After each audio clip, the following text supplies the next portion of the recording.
Sir, सर्वच आहे की आपल्याचा जो वाद आहे हा वाद आता मिटला का? मुख्यमंत्र्यांची भेट झाली, उपमुख्यमंत्र्यांची भेट झाली, काय आपली पहिली प्रतिक्रिया आहे? थोडा पाठीवर.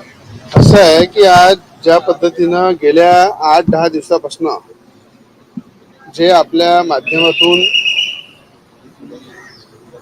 जो वाद होता, जे शब्दातून अनेक शब्द बाहेर निघाले आणि राज्याचे मुख्यमंत्री एकनाथजी शिंदे आणि राज्याचे उपमुख्यमंत्री देवेंद्र फडणवीस साहेब हे दोन्ही माझे नेते आहे.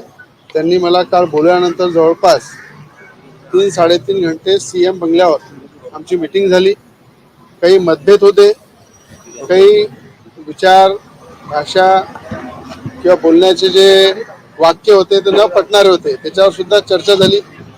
आणि बच्चू कडू हे माझ्यासोबत अमरावती जिल्ह्यामध्ये, ते सुद्धा आमदार आहे, मी सुद्धा आमदार आहे आणि दोघेही आम्ही सरकारसोबत आहे.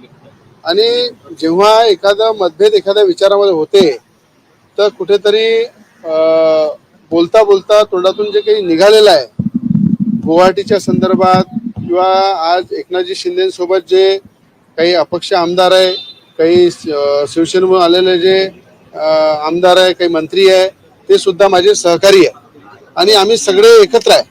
त्यामुळं काही वाक्य निघाले असते तर मी ते परत घेते वाक्य.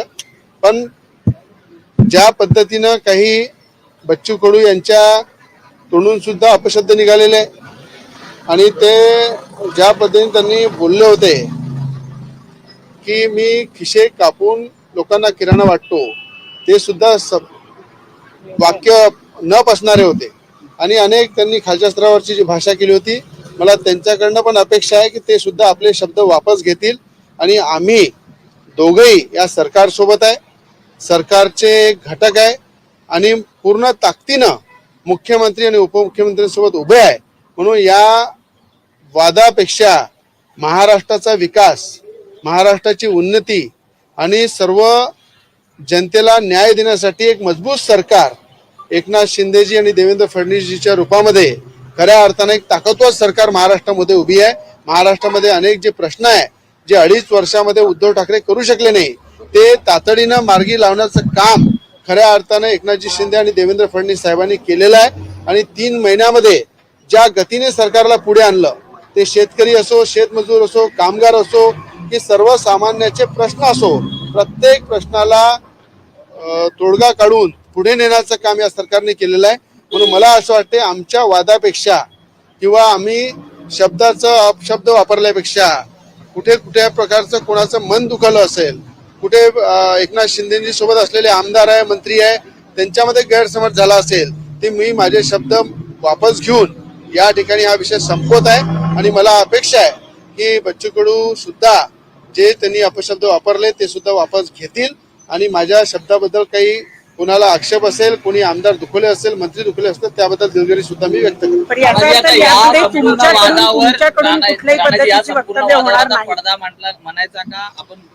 बिलकुल पडदा आहे.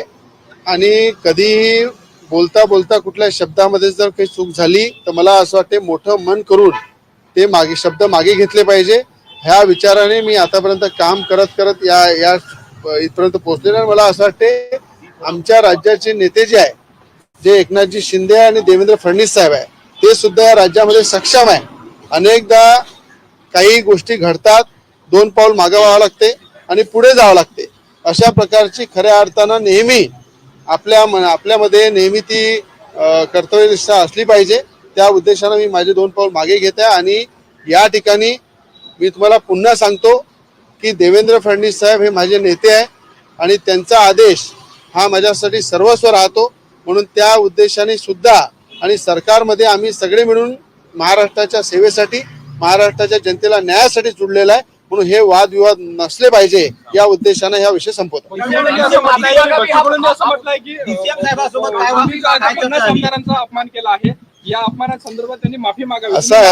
असं आहे जेव्हा मी माझे शब्द मागे घेतले आहे, दिलगिरी व्यक्त केली आहे, त्याच्यापेक्षा दुसरं काही नसते.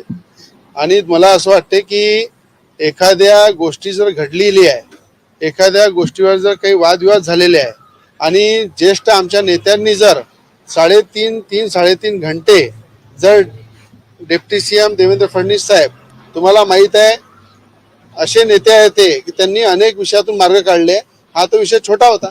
म्हणून आज या ठिकाणी बच्चू कडूजी असू द्या, मी असू द्या, आम्ही सगळे मिळून चर्चा केली आणि या विषयामध्ये काही पडलं नाहीये. आपल्याला महाराष्ट्राच्या उन्नतीसाठी काम करायचं आहे आणि महाराष्ट्राच्या उन्नतीसाठी मजबूत सरकार हे महाराष्ट्रामध्ये आलेली आहे. आणि वारंवार जे विरोधक कुठेतरी आमच्या भांडणामध्ये कुठेतरी रोटी शेकण्याचं काम करत आहे, ते सुद्धा बंद झालं पाहिजे. जे लोक आतापर्यंत विरोध करत होते ते कुठेतरी आज एकत्र आल्यासारखे दिसत आहे.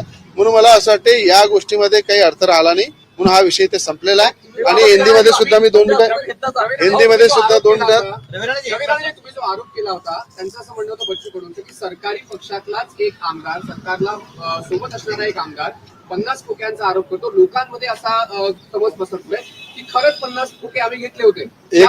एक लक्षात ठेवा, हे सरकार आमची आहे, सरकारचे मुख्यमंत्री आमचे आहे, उपमुख्यमंत्री आमचे आहे आणि सरकार महाराष्ट्रामध्ये 2.5 वर्ष नसल्यामुळं या महाराष्ट्राला काय भोगावं लागलं हे संपूर्ण महाराष्ट्र जाणत होता.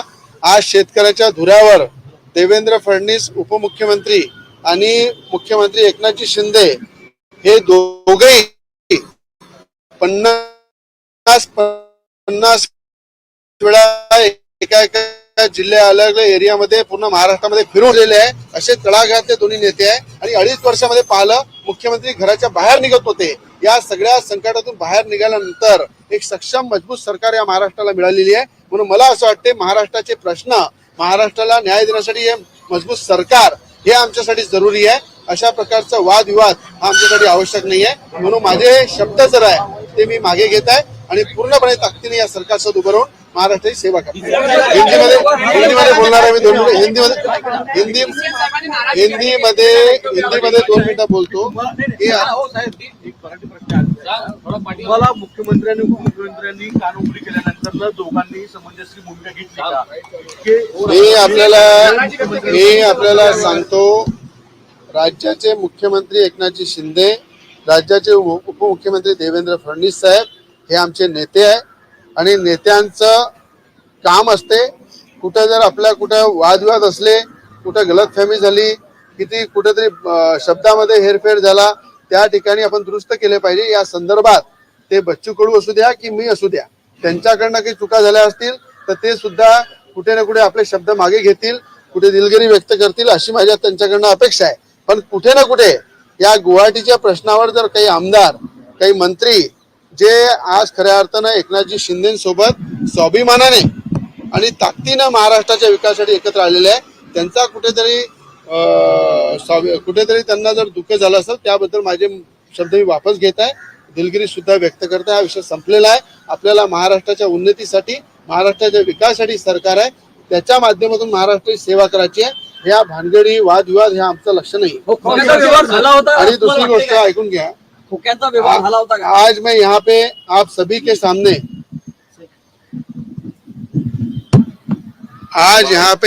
सामने जिस तरह से गए 10 दिन से आरोप प्रत्यारोप हो रहे, हमारे देश के प्राइम मिनिस्टर मोदी जी, देश के गृह मंत्री जी अमित शाह जी और राज्य के मुख्यमंत्री एकनाथ जी शिंदे और डिप्टी सीएम उप मुख्यमंत्री देवेंद्र फडणवीस साहब, मुझे लगता है कि ये देश को चलाने के लिए मोदी जी और अमित शाह जी पूरे देश में काम कर रहे हैं और राज्य में उन्हीं के मार्गदर्शन में एकनाथ जी शिंदे और देवेंद्र फडणवीस जी भी राज्य में काम कर रहे हैं. तो राज्य के नेता, कल हमारी 3-3.5 घंटे बैठक हुई. उस बैठक के अंदर जो भी मतभेद थे वो पूरी तरह से बाहर निकाले गए. उन मतभेदों के विचारों पे भी चर्चा हुई. कुछ एमएलए बच्चू कडू जी ने जो आक्षेप मेरे ऊपर उठाए थे उसके बारे में भी चर्चा हुई. और मुझे लगता है कुछ अगर एकनाथ शिंदे जी के साथ जो एमएलए मिनिस्टर है, कहीं मेरे बोलने पे उनको अगर कहीं आपत्ति है, कहीं दुख हुआ है, तो उसके लिए मैं दिलगिरी व्यक्त करता हूँ और मेरे शब्द वापस लेता हूँ. और इसी तरह इस विषय के अंदर जिस तरह से विरोधी पक्ष महाराष्ट्र में रोटियां सेक रहा है, हमें लगता है हमें महाराष्ट्र ने एकनाथ जी शिंदे और देवेंद्र फडणवीस जी को महाराष्ट्र के विकास के लिए, महाराष्ट्र के न्याय के लिए जो उद्धव ठाकरे जी 2.5 साल कर नहीं सके, वो 3 महीने में देवेंद्र फडणवीस जी ने और एकनाथ शिंदे जी ने करके बताया. हर जिले में 2-2, 3-3 बार जाके किसानों के बांध से लेके किसानों की खेती तक जाके उन्होंने महाराष्ट्र का काम किया है और महाराष्ट्र के प्रश्न छोड़ने के लिए, महाराष्ट्र के विकास के लिए ये सरकार मजबूत है और इस सरकार के साथ हम खड़े हैं। इसलिए हमारा कोई वाद विवाद रहा नहीं है। आने वाले समय में जो विरोधी बार बार कह रहे हैं कि ये प्रोजेक्ट महाराष्ट्र से गुजरात चले गए, मुझे उद्धव ठाकरे जी से कहना है, जो विरोधी लोग आरोप कर रहे हैं उनको कहना है कि आपने 2.5 साल में देवेंद्र फडणवीस जी जब मुख्यमंत्री थे उस समय जो प्रोजेक्ट लाए, जो प्रोजेक्ट महाराष्ट्र में शुरू हुए, उसमें से आधे प्रोजेक्ट उद्धव ठाकरे मुख्यमंत्री बनने के बाद 2.5 साल में बन गिरे। उसका सवाल का जवाब देना चाहिए। और सुभाष देसाई जो उद्योग मंत्री थे उनकी भी हमने पूरी जांच में मांग करूंगा कि उसकी शुरू होना चाहिए। जहां पे भी एमआईडीसी के प्लॉट थे, जहां एमआईडीसी में गार्डन के प्लॉट थे, उसका चेंज ऑफ डेवलपमेंट का काम उन्होंने किया है। जो गार्डन के प्लॉट, जो झाड़ लगाने के प्लॉट एमआईडीसी में रखे गए थे, वो सुभाष देसाई ने उसको कमर्शियल में कन्वर्ट करके करोड़ों रुपए का मलिदा उद्योग विभाग से खाया है और वो मातोश्री पे उद्धव ठाकरे जी को पहुंचा है। उसकी भी इंक्वायरी होना चाहिए, ये भी मैं मांग करूंगा। और आने वाले समय में अभी एकनाथ जी शिंदे और देवेंद्र फडणवीस साहब के नेतृत्व में जिस तरह से महाराष्ट्र में 2019 में उद्योग शुरू किए थे, उससे दुप्पट उद्योग इस महाराष्ट्र में आएंगे और उद्योजकों को अच्छी संधि महाराष्ट्र में मिलेंगी, ये मुझे विश्वास है। मराठीचा मला देसाईंवरचे आरोप लावले ते मराठीचा मला असं वाटतं की ज्या पद्धतीनं महाराष्ट्रामध्ये 2019 मध्ये देवेंद्र फडणवीस साहेब मुख्यमंत्री असताना मी माझ्या अमरावती जिल्ह्याचं जरी उदाहरण सांगितलं तर मोठ्या प्रमाणात अमरावती जिल्ह्यामध्ये नांदगावपेठ एमआयडीसी मध्ये 10 ते 12 उद्योग हे देवेंद्र फडणवीस साहेब मुख्यमंत्री असताना आले होते। महाराष्ट्रामध्ये अनेक जिल्ह्यामध्ये या ठिकाणी अनेक मोठमोठे प्रोजेक्ट आले, अनेक उद्योजकांना सवलती देऊन टाकण्यासाठी त्यांना प्रेरित केलं। हजारो लोकांना रोजगार देण्याचं काम देवेंद्र फडणवीस साहेबांनी मुख्यमंत्री असताना केलं। पण जसं उद्धव ठाकरे आले त्यानंतर महाराष्ट्रातले उद्योग बंद पडले 2.5 वर्षामध्ये आणि सुभाष देसाई ज्या पद्धतीनं ते थकलेले होते त्याच गतीने त्यांनी उद्योग विभाग चालवलं। मलिदा खाण्यासाठी त्यांनी एमआयडीसी मधील ओपन पेज जे आहे ते कन्वर्ट करून कमर्शियल करून अनेकांच्या घशामध्ये टाकले आणि त्यातून मलिदा जो मिळाला तो मलिदा मातोश्रीवर उद्धव ठाकरे यांच्याकडे पोहोचवण्यात आला। त्याची सुद्धा इन्क्वायरी या ठिकाणी झाली पाहिजे, याची मागणी सुद्धा मी मुख्यमंत्री उपमुख्यमंत्र्यांना करणार आहे। आणि आपल्याला सांगतो, ही गतिमान सरकार आहे, महाराष्ट्राला पुढे नेणारी सरकार आहे। महाराष्ट्रामध्ये ज्या पद्धतीनं देवेंद्र फडणवीस साहेब मुख्यमंत्री असताना ज्या गतीने महाराष्ट्र पुढे आणला त्याच गतीने हा महाराष्ट्र पुढे जाईल। आणि महाराष्ट्रामध्ये जो आज 2.5 वर्षामध्ये उद्योग बंद पडले उद्धव ठाकरे असताना ते परत उद्योग सुरू होईल आणि त्याच्यापेक्षा जास्त दुप्पट उद्योग हे महाराष्ट्रामध्ये मोठ्या गतीने येणार आणि महाराष्ट्राच्या जनतेला रोजगार मिळाल असा मला विश्वास आहे। एक मिनिट चला, थँक्यू सर।